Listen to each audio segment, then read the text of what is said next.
साबिक सदर आसिफ अली जरदारी की गढ़ी खुदाबख्श जलसे में सरप्राइज एंट्री। बिलावल भुट्टो को मुल्क का अगला वजीर आजम नामजद कर दिया।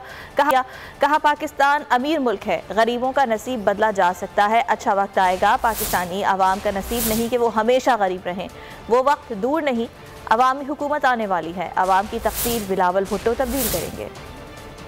वो वक्त दूर नहीं, वो टाइम आने वाला है कि जब आपकी हुकूमत दोबारा आएगी और इंशाअल्लाह आपके दिन भी बदलेंगे, आप गरीबों की तकदीर भी बदलेगी और ये सब बदलेगा बिलावल।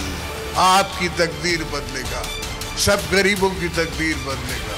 पाकिस्तान की अवाम का ये नसीब नहीं है कि हम हमेशा गरीब रहें।